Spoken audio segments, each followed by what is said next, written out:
Hi everyone.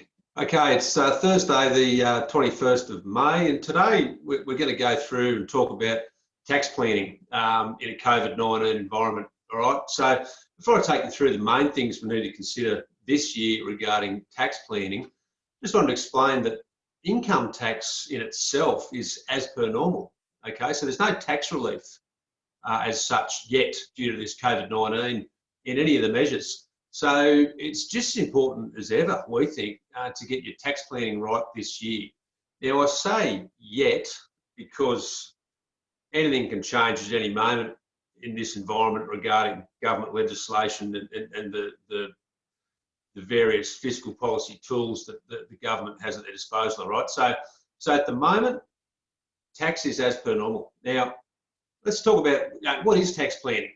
Good tax planning is very simple, I think, and it depends on quality information. Before the end of the year, we're working out where you're up to in terms of your net taxable income to date, then forecasting the balance of the year to work out roughly where you look like landing from a taxable income point of view, all right? So we know how much PAYG, either withholding or instalments that you've paid, and we know roughly then what position you're in.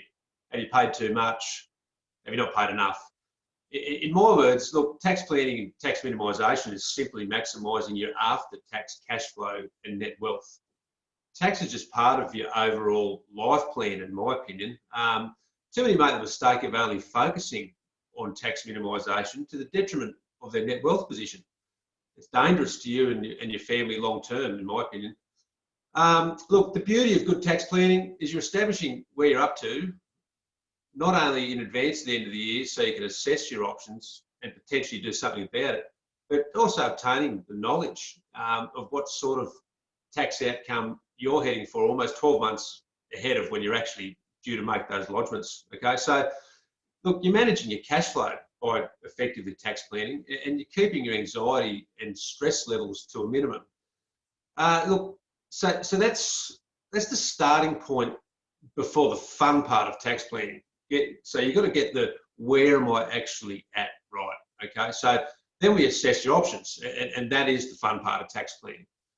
Before we talk about options, let's talk about what's different this year. As we know, there's some different stimulus measures and things around at the moment running through a lot of businesses.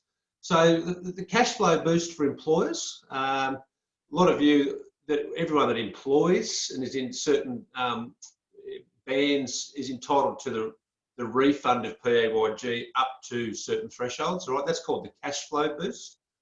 That's what we call NANI income. It's non-assessable and non-exempt income. Look, essentially it's tax-free with a few other technical features, okay? The second different stimulus measure out there running through some businesses at the moment is the JobKeeper payments.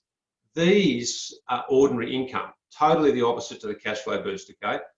So JobKeeper payments are taxable, just like any other income. And the third common theme for New South Wales businesses we're seeing is the New South Wales COVID-19 grant, up to $10,000 to assist with fixed costs. It's also NANI, or non-assessable, non-exempt income, all right?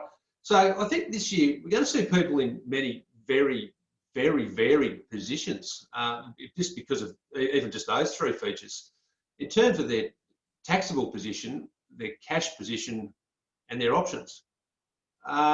Look, and I think people are going to be very surprised as to their tax versus their cash positions this year, because while the economy, it's, as we know, it's spluttering along at the moment, but don't forget, right up until essentially the 23rd of March, a lot of sectors in the economy, especially a lot of small business sectors, were booming. And that means 9 months already on the board of boom times, income and revenue and net profit. So we all need to understand tax isn't going to disappear. I believe due to all the uncertainty the COVID-19 economic environment has created, it's more important than ever that we understand what tax position you're in, both up to 30 June 2020 and into next year. So, look, we get to the point where we've assessed where we're up to from a taxable point of view. and we need to assess our options. So what are our options once we get to that point? Or as I alluded to before, what is the fun part? Well, the fun part is the options, because it ball's in your court. Information's the powerful tool here. So in my opinion, your options are at their greatest the better your cash reserves are. Might sound obvious, right? But look, cash is king in business. Don't forget it. Tell your children about it, okay? So don't worry about the pub experts that tell you, they'll tell you about spend money to save tax. Look, that's rubbish, okay? You only spend money when there's a benefit to do so. That includes assessing the tax impact, not because of the tax impact, all right? But I get all the time, look, Chris, I've got too much money in the bank. We might need to do something about tax. Look, well, not always. Best possible position your business can be in is if it's cashed up. All options are on the table, including paying some tax and keeping the rest. Okay, so I can just imagine everyone's comments ready. Yeah, right, Chris, next option, please. But look, that is a valid option in some scenarios, all right? If you want to be building wealth as well as minimising your tax. Look, other options then generally include these days, and there's not, dozens of loopholes around that are available to minimise tax. Valid options, other than paying tax and maximising your net cash position, is the immediate write-off now in the COVID environment. It's been increased. You've got superannuation contributions always need to be considered for long-term building of wealth, all right? Bringing forward payment of necessary expenses, prepayments of certain expenses in certain circumstances. Look, and then possibly deferring or bringing forward income, planning holidays and shutdowns for staff and owners. That's actually very important for larger employers. You've got to control your holiday accruals and try and keep it to a minimum. It's also very healthy for everyone to utilise their holidays. So the timing of that obviously impacts revenue generation too. So it all comes into the fold of your tax planning.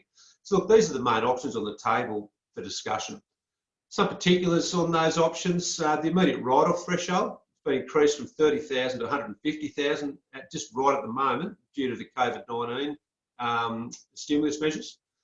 Superannuation contributions, most of us know we can make deductible $25,000 per person, even more in certain circumstances now that we've got the catch-up strategy in play.